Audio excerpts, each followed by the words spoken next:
Hey guys, it's Destiny, and today we're going to be going over if you guys should go for Jing Liu, Topaz, or Seele, as 1.4 has really stacked out banners, so I'll be going over the value of each of these characters, their roles, team synergies, and so on. If you guys enjoy videos like these, make sure to subscribe, and if you leave a like, you'll have a higher chance of getting the 5-star you want from 1.4. Just trust me on this one. Without further ado though, let's get straight into it. Let's start off with our Ice Queen, Jingliu. Jingliu is an Ice Destruction class character who has a very interesting DPS playstyle, sort of like a vampire playstyle of getting into her Mara struck form, and once she's in this form, she will actually drain the health of allies, which will actually enhance her damage. This is similar in a case to how Blade can go into an enhanced form with his skill, which will enhance his basic attacks. Instead, Jing Liu will be taking a vampire-like approach. Jing Liu will need 2 stacks to get into this form, which she gains a stack from skill, ultimate, and also her technique at the start of battle. Jing Liu's traces are also pretty good for her DPS capabilities, as they will increase her effect resistance, which is great for being consistent with damage output. This can allow you to resist those nasty debuffs that can affect Jing Liu's performance, like if you're imprisoned, this can slow down her DPS capabilities. She can also advance her attacks forward, and also in her Mara struck form, her ultimate damage will increase as well. Jing Liu is able to increase her own crit rate through her skill kit as well, which makes building her even easier since this can allow you to focus more on crit damage rolls and possibly even a crit damage body piece depending on how much crit rate she receives, but it can make the grinding process easier as a result, which is a bonus for convenience factor. Overall, Jing Liu looks like an incredible powerhouse of a character, and when it comes to how you'd go about making a team for her, I'd recommend Jing Liu as, of course, your main DPS, and when it comes to making the team, you want a team that can buff her up, which most of our buffers can be nice for the job.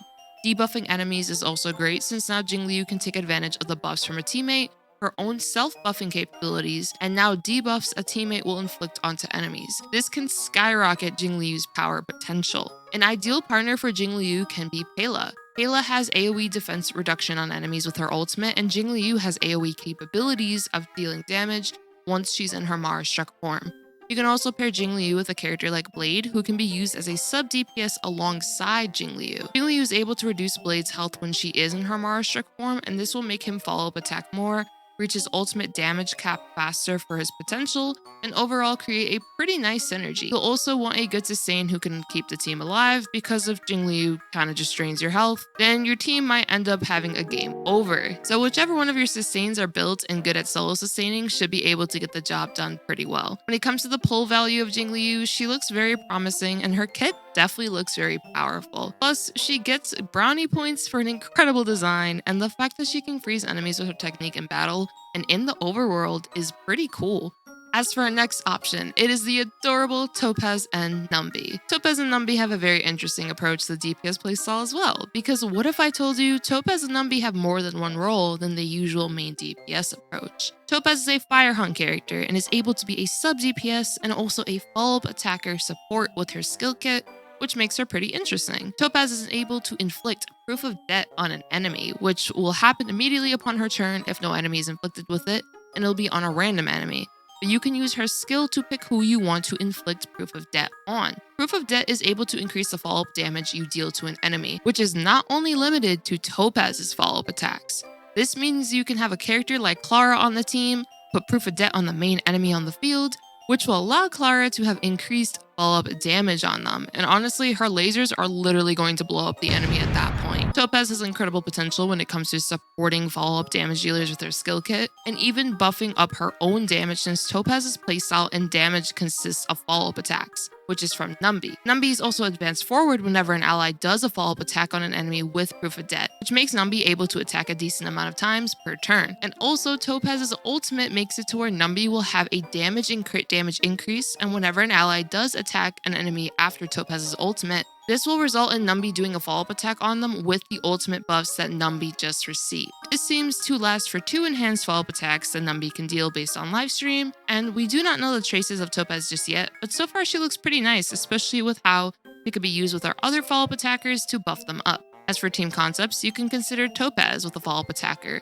This can consist of Himiko, Herta, Jingliu, Clara. It's honestly up to you. Then a buffer or debuffer and sustain to keep the team alive. Asta looks pretty nice since she can increase the attack and speed of the team. Plus she can equip this light cone right here, which can increase the damage that Topaz deals since her and Asta are both fire. Plus, Asta is a free 4-star we all get. Tingyun can also be a great option for energy, damage increases, and so on. Silver Wolf can be a nice debuffer since Silver Wolf is also single target, which means you can hard focus on a boss enemy with Proof of Debt debuff from Topaz, and then Silver Wolf's debuffs too. Overall, Topaz looks like a very interesting option to go for, and I cannot lie, her design is adorable with her and Numby. Now, our last option. It is the one and only Seele. Some love her from Honkai Impact, some got introduced to her in Star Rail, and also fell in love with her character there as well. I know this is super random, but I literally have a Seele keychain on my phone case since I just think she's honestly that cool, so yeah. Seele was our very first limited 5-star to release in Star Rail, and she is now getting a rerun banner beside Topaz and Numby. Seele is a Quantum Hunt character who also has a unique playstyle which heavily revolves around her ability, Resurgence. Resurgence is able to give Seele an additional action once she defeats an enemy, which if you see Seele go a bunch of times in a row, that's why. When Seele gets into Resurgence, she also self-buffs her damage for 1 turn, which is very useful for ensuring a double KO on 2 enemies. Plus, if you use Seele's ultimate alongside your skills with Resurgence, this can allow you to do 4 hits on enemies back to back, and it's very strong overall. Seele's ability to self-buff her own speed with her skill and also has quantum resistance penetration when she's in Resurgence, which allows her to ignore an enemy's resistance to the quantum element by 20% on a basis level. As for team synergies, Seele works incredibly with a Baranya, Kayla, Silver Wolf, a good sustain, shielder, or healer of your choice, and so on. Any team that supports her as a main damage dealer will work great, and as long as you have good upkeep on your skill points, Seele will be able to dominate the battlefield. Overall, Seele at E0 alone has incredible damaging potential, and even though she was one of our very first limited characters in the game, she's still one of the best damage dealers that exist in Honkai Star Rail, which definitely makes her worth considering. Out of the 3, what are the perks, cons, and also who I fully recommend for you guys? For Jing Liu, her perks are very high damage potential, the ice element, so freezing potential, especially with her technique, is there, which can help for crowd controlling an enemy, and a fun and interesting vampire-like playstyle.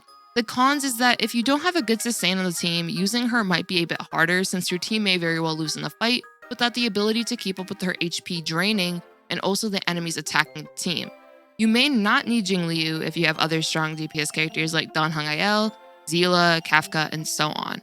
But if you like her design and playstyle and possibly even her lore in the story and in just the game in general, then that's a good enough reason to go for Jingliu. As for Topaz and Numby, their different approach to the hunt class of being able to do their own damage and also inflicting a powerful debuff on an enemy allows the two to be very unique and also great for follow-up centric teams. The main reason I'd say not to go for them is if you don't really care for the follow-up playstyle and rather use other supports and debuffers rather than the idea of proof of debt on a team comp. For example, let's say you have a team with Jingyuan. If you have a comp with Fushun, Tingyun, and possibly Asta or Pela, you may not care to take one of them off your team for Topaz, but it ultimately comes down to your account. I could see Topaz and Clara being incredible, so that's an option. So if you're a Clara main, Topaz definitely could be really high up there on your radar. As for Seele, she is an incredible option for many still to pick up. The main flaw is that her against Mara-struck enemies, which are enemies that can revive themselves if you do not remove their reviving buff they have at the beginning of battle, these can get in the way of Resurgence being effective, which later down the line we may have more enemies that do get in the way of Seele's Resurgence playstyle,